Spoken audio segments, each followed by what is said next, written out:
Praise the lord. హల్లెలూయా. మన ప్రభువును రక్షకుడైన యేసయ్య నామంలో ఈ వాక్యాన్ని వింటున్నటువంటి ప్రతి ఒక్కరికి కూడా నా ప్రత్యేకమైన వందనాలండి. మీ అందరికీ శుభం కలుగును గాక. ప్రార్థన చేసుకుని దేవుని వాక్యాన్ని ధ్యానం చేద్దాం. మహాగణుడా, మహోన్నతుడా, సర్వశక్తిమంతుడు అయిన యేసు ప్రభువా, నీ పరిశుద్ధమైన, నీ పవిత్రమైన, నీ శ్రేష్టమైన నామాన్ని బట్టి నీకు వందనాలు, స్తోత్రాలు చెల్లిస్తున్నాం ప్రభువా. నాయన, ఈ మంచి సమయంలో ఈ నీ మాటలు వింటున్నటువంటి ప్రతి ఒక్క బిడ్డతోనూ మీ వాక్యము ద్వారా మీరు మాట్లాడండి. చక్కగా నీ వాక్యాన్ని విని అర్థం చేసుకొని వాక్యానుసారంగా జీవించేటువంటి తీర్మానము, అటువంటి కృప ప్రతి ఒక్కరికి మీరు దయచేయమని, మీరే వినుచున్న ప్రతి ఒక్కరితో మాట్లాడి మీ మాటల చేత ఆదరించి తృప్తిపరచమని ఈ ప్రార్థన యేసయ్య నామమున అడిగి వేడుకొనుచున్నాం తండ్రి. ఆమేన్. అందరికీ కూడా వందనాలండి. దేవుని వాక్యాన్ని చక్కగా ధ్యానం చేసుకుందాం. ఫిలోమోనుకు రాసినటువంటి పత్రిక 1వ అధ్యాయము, ఒక్క అధ్యాయమే ఉంటుందండి. అందులో ఫిలోమోనుకు రాసినటువంటి పత్రికలో నుండి ఒక భక్తుని యొక్క జీవితాన్ని ఈరోజు మనం తెలుసుకొని మనము ఈ వాక్యాన్ని వినుట ద్వారా ఆ భక్తుని వలె మనము కూడా మార్చబడ్డానికి ప్రయత్నం చేద్దాం. ఫిలోమోనుకు రాసిన పత్రిక 1వ అధ్యాయము 8వ వచనం నుండి 12వ వచనం వరకు చదువుకుందాం. కావున యుక్తమైన దానిని గూర్చి నీకు ఆజ్ఞాపించుటకు క్రీస్తునందు నాకు బహుధైర్యము కలిగి ఉన్నను. వృద్ధుడను, ఇప్పుడు క్రీస్తు యేసు ఖైదీనయ్యున్న పౌలను నేను ప్రేమను బట్టి వేడుకొనుట మరీ మంచిదనుకొని, నా బంధకములలో నేను కనిన నా కుమారుడగు ఒనేసిము కోసరము నిన్ను వేడుకొనుచున్నాను. అతడు మునుపు నీకు నిష్ప్రయోజనమైన వాడే గాని ఇప్పుడు నీకును నాకును ప్రయోజనకరమైన వాడాయను. అపోస్తులుడైనటువంటి పౌలు గారు ఫిలోమోను అనే ఒక దైవజనునికి ఒక ఉత్తరాన్ని వ్రాసి పంపిస్తున్నారు. ఆ ఉత్తరంలో ఒక వ్యక్తిని గూర్చి ఆయన ప్రత్యేకంగా సాక్ష్యం ఇస్తున్నారు. ఆ వ్యక్తి పేరే ఒనేసిము. ఒనేసిము అనే మాటకు అర్థం సహాయకరమైన లేదా సహాయకుడు అని అర్థం అన్నమాట. ఈ ఒనేసిము అనేటువంటి వ్యక్తిని గురించి దైవజనుడు ఇచ్చుచున్నటువంటి సాక్ష్యం ఏంటనంటే, మునుపు అతడు నిష్ప్రయోజనమైన వాడు, మునుపు అతను పనికిరానివాడు, ఉపయోగం లేనివాడు, దేనికి ప్రయోజనం లేనివాడు, ఎవరికి ప్రయోజనం లేనివాడిగా, ఎటువంటి ఉపయోగం లేనటువంటి నిరుపయోగమైనటువంటి వ్యక్తిగా ఈ ఒనేసిము అనేటువంటి అతని జీవితం గడిచింది. కానీ ఈ వ్యక్తి దైవజనుడి యొద్దకు చేరి దైవజనుడితో సహవాసం కలిగి పౌలు గారు చెప్పినటువంటి లేఖనాలను వింటూ ఆయన చెప్పినట్టుగా నడవటం మొదలుపెట్టిన తర్వాత ఈ పనికి రాకుండా ప్రయోజనకరంగా లేనటువంటి వ్యక్తి ఎంతగా మారిపోయారంటే ప్రయోజకుడిగా మార్చబడ్డాడు. మరలా తర్వాత దైవజనుడు చెప్తున్నాడు, మునుపు ఇతను ప్రయోజనం లేనివాడు, కానీ ఇప్పుడైతే నాకును మరి విశేషంగా నీకును ప్రయోజనకరమైన వాడుగా ఉన్నాడు. ఇంకా ఏమంటా ఉన్నాడంటే, నా ప్రాణము వంటి వాడైన అతనిని నీ యొద్దకు తిరిగి పంపి ఉన్నాను. అంటే దైవజనుడికి ప్రాణము వంటి వాడిగా, అంటే ప్రాణమంతా ప్రేమించబడేటువంటి వ్యక్తిగా మార్చబడిపోయాడు. ఒక దైవజనుడు చెప్తున్నాడు, అతను నా ప్రాణం వంటివాడు, అతను చాలా నమ్మకమైన వాడిగా, ప్రయోజనకరమైన వాడిగా నాకున్నాడు, ఆ వ్యక్తిని నీ యొద్దకు పంపిస్తున్నానయ్యా అని చెప్పి ఒక దైవజనుడు మరి ఒక దైవజనుడితో ఒక వ్యక్తిని గూర్చి ఇచ్చుచున్నటువంటి సాక్ష్యం. అలాగే ఈ వాక్యాన్ని వినుచున్నటువంటి నా ప్రియ సహోదరుడా, సహోదరి, మనము కూడా నిష్ప్రయోజకులుగా ఉండొచ్చు.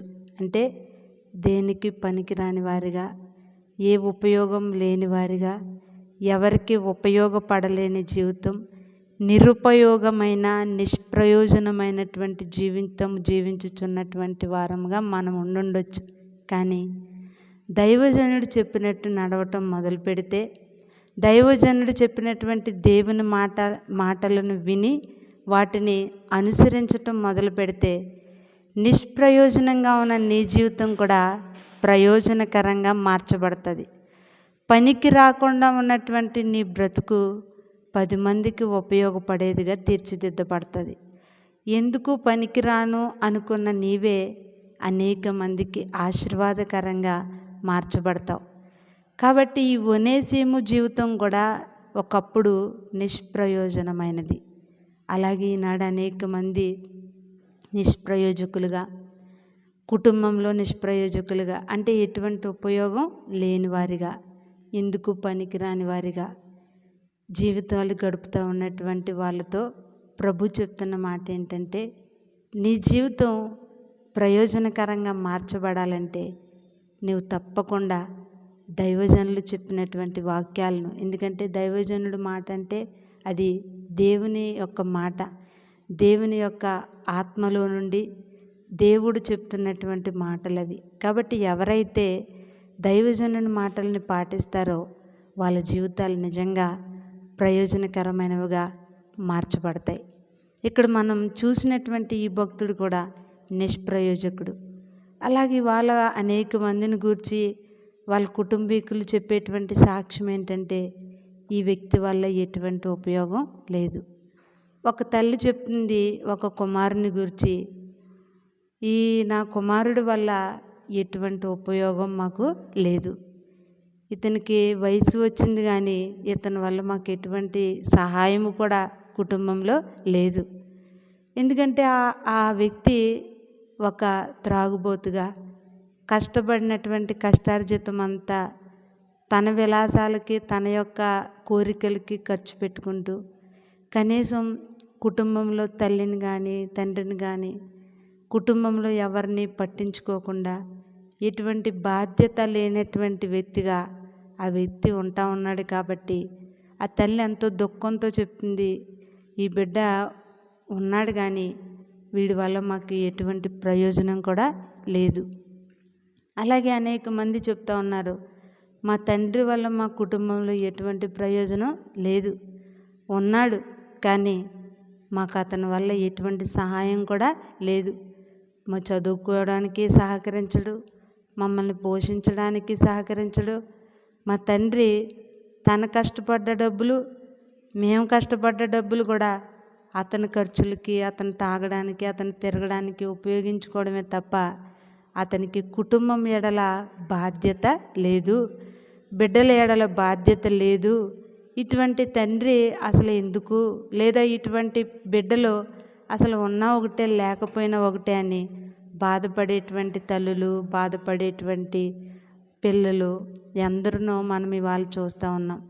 ఎందుకంటే వాళ్ళ జీవితాలు, వాళ్ళు మనుషులుగా ఉన్నారే కానీ వాళ్ళు మానవత్వం లేకుండా వాళ్ళు నిష్ప్రయోజకులుగా జీవిస్తూ ఉన్నారు. నా ప్రియమైన సహోదరుడి, సహోదరి, ఈ వాక్యాన్ని వింటున్న వారులారా, మనం నిష్ప్రయోజకులుగా ఉండకూడదు. ప్రతి ఒక్కరూ కూడా ప్రయోజనకరమైన వారిగా ఉండాలి. మొట్టమొదటిగా నీ కుటుంబానికి నువ్వు ప్రయోజనకరమైన వ్యక్తిగా ఉండాలి. నీ కుటుంబం ఎడల బాధ్యత కలిగిన వ్యక్తిగా ఉండాలి. పని ఎడల బాధ్యత కలిగిన వ్యక్తిగా నీవు ఉండాలి. నీ కుటుంబీకులు నీ గురించి సాక్ష్యం ఇవ్వాలి. నా బిడ్డ చాలా కష్టపడి, నా బిడ్డ మాకు ఎంతో సహకారంగా ఉంటాడు, లేదా నా కుమార్తె నాకు అన్ని విషయాల్లో సహకారంగా ఉండి మా కుటుంబంలో ఒక ప్రయోజనకరమైన వ్యక్తిగా ఉంది అని నీ ఇంట్లో నీ తల్లిదండ్రులు నీ గురించి సాక్ష్యం ఇవ్వాలి. నీ బిడ్డలు నీ కోసం సాక్ష్యం ఇవ్వాలి. నిజంగా నా తండ్రి మా కోసం ఎంతో కష్టపడి, మా కోసం ఎంతగానో శ్రమించి మమ్మల్ని దైవ మార్గంలో నడిపిస్తున్నారు, మా తండ్రి ఎంతో చక్కగా నీతిగా బ్రతుకుతున్నారు అని నీ పిల్లలు నిన్ను ఒక ప్రయోజనకరమైన వ్యక్తిగా గుర్తించాలి. అలాగే మా తల్లి చేసేటువంటి ప్రార్థన మా తల్లి చేసేటువంటి ఆ కష్టం ఇవాళ మాకెంతో ఆశీర్వాదకరంగా మా తల్లి ఉంది అని నిన్ను గూర్చి నీ పిల్లలకు గుర్తించాలి. అలా గుర్తించాలంటే నువ్వు నిష్ప్రయోజనమైన వ్యక్తిగా జీవితాన్ని గడపకూడదు. ప్రయోజనకరమైన వ్యక్తిగా నువ్వు మార్చబడాలి. ఒకటి, కుటుంబానికి ప్రయోజనకరంగా ఉండాలి. 2, సంఘానికి ప్రయోజనకరమైన వ్యక్తిగా నువ్వు ఉండాలి. సంఘంలో కూడా, సంఘం అనగా కూడా ఒక కుటుంబం కాబట్టి సంఘంలో కూడా ప్రయోజనకరమైన వ్యక్తిగా, అంటే సంఘంలో ఉపయోగపడే వ్యక్తిగా, సంఘంలో ఉన్న కార్యక్రమాల్లో పాలు పొందుచు, సంఘంలో జరిగేటువంటి ప్రతి విషయాల్లోనూ, ప్రతి పనుల్లోనూ, దేవుని కార్యక్రమాలన్నిటిలో పాలు పొందుచు, సంఘానికి కూడా ఒక మంచి ఉపయోగకరమైన ప్రయోజనకరమైన వ్యక్తిగా నీవు జీవించాలి. అలాగే దైవజనుడికి కూడా ప్రయోజనకరమైన వ్యక్తిగా మనం ఉండాలి. ఇక్కడ ఒనేసిము అనేటువంటి వ్యక్తి పౌలు గారికి మంచి సహకారిగా, మంచి ఒక కుమారుడి కంటే ఎక్కువగా ఉంటూ, చాలా లోబడి జీవిస్తూ, ఆయన వృద్ధాప్యంలో ఉన్నాడు కాబట్టి ఆయనకి చేయూతగా ఉంటూ, ఆయనకి అన్ని విషయాల్లో పరిచర్య చేస్తూ, ఆయన పట్ల ఎంతో ప్రేమ అభిమానం కలిగినటువంటి వ్యక్తిగా ఈ ఒనేసిము ఉన్నాడు. దైవజనుడికి కూడా మనం ప్రయోజనకరమైన వారిగా ఉండాలి. ఎందుకంటే దైవజనుడు అంటే ఆత్మీయ తండ్రి. మన ఆత్మను రక్షించుట కొరకు మన కోసం ప్రార్థించి, మన కోసం ఎంతో బాధ్యత కలిగి ఉండేటువంటి వ్యక్తులు కాబట్టి దైవజనులకు కూడా ఎలా ఉండాలంటే ప్రయోజనకరమైన వారిగా మనం ఉండాలి. ఈ ఒనేసిము అనేటువంటి అతను కూడా అతను కూడా నిష్ప్రయోజకుడే. మునుపు అతను దేనికి పనికిరానివాడు, ఎవరికి ఉపయోగం లేనివాడిగా ఏదో బ్రతుకుతున్నాను అన్నట్టు బ్రతికిన వ్యక్తి. కానీ ఎప్పుడైతే దైవజనుడితో సహవాసం ప్రారంభించి ఆయన చెప్పినట్టు నడవటం మొదలుపెట్టాడు, నిష్ప్రయోజకుడిగా ఉన్న అతను ప్రయోజకుడిగా మార్చబడ్డాడు. నా ప్రియమైన దేవుని బిడ్డ, ఎందుకు పనికి రాకుండా, ఏ ఉపయోగం లేకుండా, ఎందుకు ఈ వ్యక్తి ఉన్నా ఒకటే లేకపోయినా ఒకటే అని నీ ఇంట్లో వాళ్ళు అందరూ అనుకునేటంతగా దిగజారిపోయినటువంటి నీ జీవితం కూడా ఒక గౌరవప్రదంగా, ప్రయోజనకరంగా, అందరూ గుర్తించేలాగా, అందరూ గౌరవించేలాగా, అందరూ ప్రేమించేలాగా నువ్వు మార్చబడాలంటే ఖచ్చితంగా నువ్వు దేవుని మాటలను వినాలి, దైవజనుడు నడవమన్న బాటలో నడవాలి. ఈ విధంగా వాక్యాన్ని మనం చూసినట్లయితే మనం అందరం కూడా నిష్ప్రయోజకులుగా ఉండకూడదు, ప్రయోజనకరమైన వారిగా బ్రతకాలి. ఒకటి, కుటుంబానికి నువ్వు తల్లిగా ఉంటే తల్లిగా ప్రయోజనకరమైన వ్యక్తిగా ఉండాలి. నువ్వు ఒక తండ్రివైతే తండ్రిగా ప్రయోజనకరమైన వ్యక్తిగా ఉండాలి. నువ్వు ఒక బిడ్డగా ఉన్నట్టయితే నీ తల్లిదండ్రులకు ప్రయోజనకరమైన వ్యక్తిగా ఉండాలి. అలాగే సమాజానికి కూడా మనం ప్రయోజనకరమైన వారిగా ఉండాలి. ఈనాడు అనేక మంది సమాజాన్ని పాడు చేసేవారిగాను, సమాజంలో గొడవలు సృష్టించేవారిగాను, అల్లర్లు రేపేవారిగాను అనేకులు ఉంటా ఉన్నారు. కానీ అటువంటి జీవితాలన్నీ కూడా నిష్ప్రయోజనమైనవే. కాబట్టి మనం మాత్రం ప్రభు బాటలో నడుస్తున్న ప్రతి ఒక్కరూ కూడా సమాజానికి కూడా ఉపయోగకరమైన వారిగా ఉండాలని లేఖనాల ద్వారా ప్రభు మనకి తెలియజేస్తూ ఉన్నారు. కాబట్టి ఈ వాక్యాన్ని వింటున్నటువంటి నా ప్రియమైన దేవుని బిడ్డలారా, నిష్ప్రయోజకులుగా మనం ఉండకూడదు, ప్రయోజనకరమైన వారిగా మనము బ్రతకాలి. ఈ ఒనేసిము కోసం ఇంకా ఒక వచనాన్ని మనం చూస్తే 15వ వచనంలో చూస్తే, అతడిక మీదట దాసుడుగా ఉండక దాసుని కంటే ఎక్కువ వాడుగాను, ప్రియ సహోదరుడుగాను, విశేషముగా నాకును శరీర విషయమును ప్రభు విషయమును మరి విశేషముగా నీకును ప్రియ సహోదరుడిగా ఉండుటికే కాబోలు, నీ యొద్ద ఎల్లప్పుడూ ఉండుటికే కాబోలు అతడు కొద్ది కాలము నిన్ను ఎడబాసి ఉండెను. అతను గతంలో అంటే మునుపు అయితే అతను ఎడబాసిన వాడిగాను, అంటే దైవజనుల యొద్ద నిలవలేని వాడిగాను, కొంతకాలం ఉండి మళ్ళా లోకంలోకి వెళ్ళిపోయే వ్యక్తిగా అతను మునుపు అలా ఉండేవాడు. కానీ ఇప్పుడైతే ఇక ఎడబాసేవాడు కాదు, ఎల్లప్పుడూ ఉండేవాడు. అంటే భక్తిలోనూ నిలకడలేనివాడిగా ఉన్నాడు. ఒకప్పుడు మునుపు జీవితంలో ప్రార్థనలో నిలకడలేనివాడిగా, భక్తిలో నిలకడలేనివాడిగా, దైవ క్రమం తెలియనివాడిగా ఉన్నటువంటి ఆ వ్యక్తి ఇప్పుడు ఎంతగా మార్చబడ్డాడంటే ఇక ఎడబాసేవాడిగా కాదు, ఎల్లప్పుడూ అంటే ఇక మరణం వరకు కూడా ప్రభుతో, ప్రభు యొక్క దైవజనులతో, ప్రభు బాటలో నడిచేటువంటి వ్యక్తిగా అతను మార్చబడ్డాడని అపోస్తులుడైనటువంటి పౌలు గారు అతని గురించి సాక్ష్యం ఇస్తున్నారు. అలాగే అతను మునుపు నష్టం కలుగజేసినటువంటి వాడిగా కూడా ఉన్నాడు. ఆ కింద వచనాల్లోకి వెళ్తే ఉంటుంది. అతను నష్టం కలుగజేసిన వ్యక్తిగా ఉన్నాడు. కానీ ఇప్పుడైతే అతను నష్టాలు కలుగజేసే వ్యక్తిగా లేడు. పూర్తిగా అతని జీవితం మార్చబడింది వాక్యం ద్వారా. కాబట్టి నా ప్రియమైనటువంటి దేవుని బిడ్డలారా, మనము కూడా నష్టం కలగజేసేవారిగా ఉండకూడదు. మన వల్ల మన కుటుంబాలకి నష్టం రాకూడదు. మన వల్ల మన కుటుంబానికే కాదు, ఏ కుటుంబానికి కూడా నష్టం రాకూడదు. మన వల్ల అందరూ దీవించబడాలి.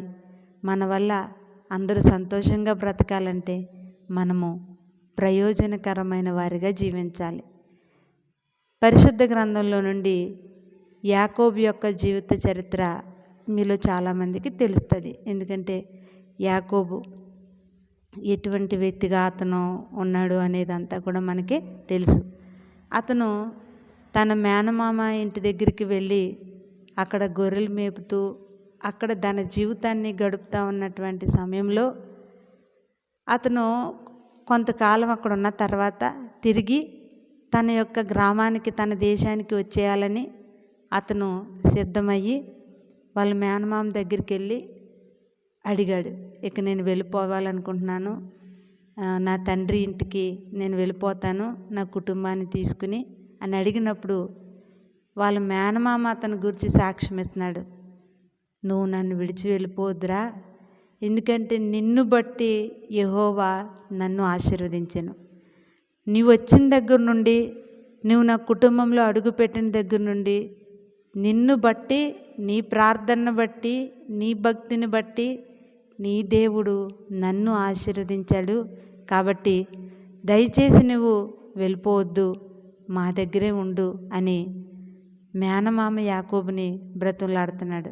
ఎందుకనంటే యాకోబు వెళ్ళిన దగ్గర నుండి ఆ కుటుంబంలో ఆశీర్వాదం, ఆ కుటుంబంలో సమృద్ధి, అతన్ని చేర్చుకున్నటువంటి కుటుంబంలో దైవాశీర్వాదాలు మెండుగా కలిగాయి. వాళ్ళ మందలు వృద్ధి చెందాయి, వాళ్ళ కుటుంబం సంతోషకరంగా సాగుతుంది. కాబట్టి వ్యక్తిని వదులుకోవడానికి వాళ్ళు ఇష్టపడట్లేదు. నిజమే. అలాగే యాకోబు వలె ప్రయోజనకరమైన వారిగా ఉంటే, యాకోబు వలె పట్టుదల కలిగి ప్రార్థించే వారిగా ఉంటే మనం అడుగుపెట్టిన చోటల్లా కూడా అటువంటి దైవ దీవెనలు వెంటాడుతూ ఉంటాయి.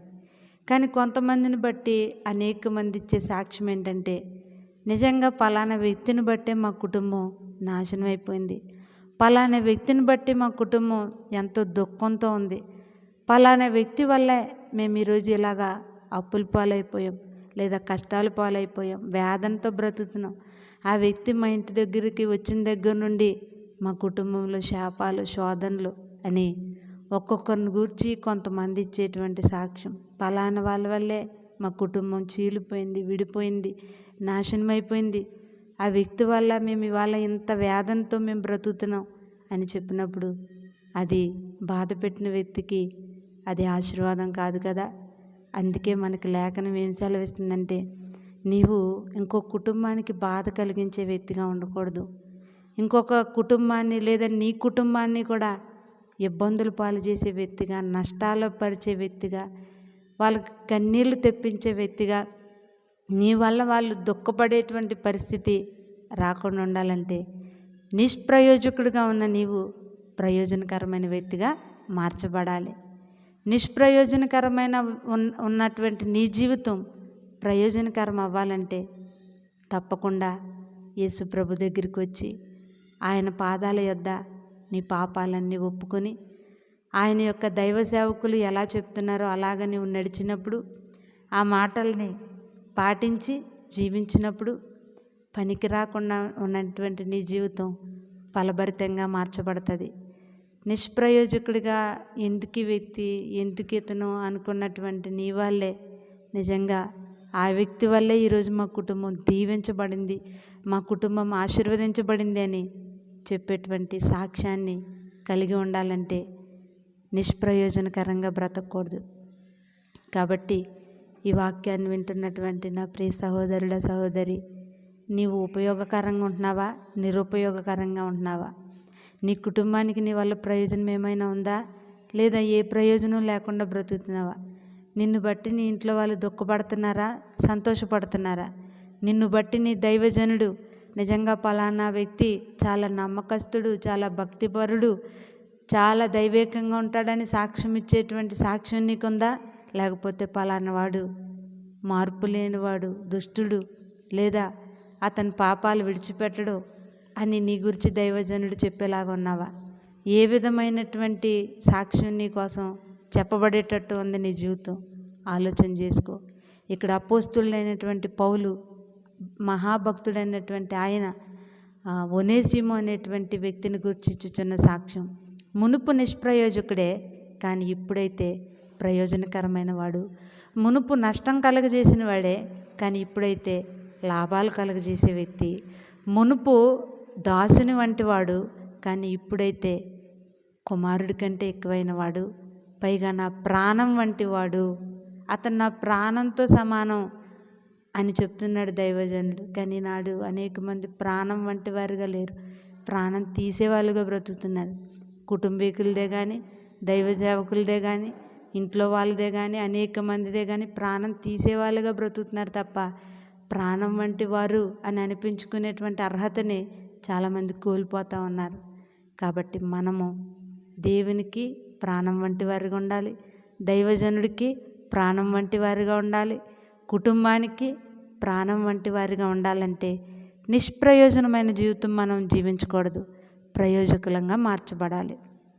ప్రయోజకులంగా మార్చబడాలంటే ఒనేసిము ఏ విధంగా దైవజనుడి దగ్గరుండి దైవజనుడు చెప్పిన బాటలో నడుస్తూ వాక్యానుసారంగా జీవించాడో అలాగనే మనం కూడా దైవ సేవకులు చెప్పినట్టు నడిచినప్పుడు పనికి రాకుండా నీ జీవితం ఖచ్చితంగా 10 మందికి పనికి వచ్చేటట్టుగా మార్చబడుతుంది.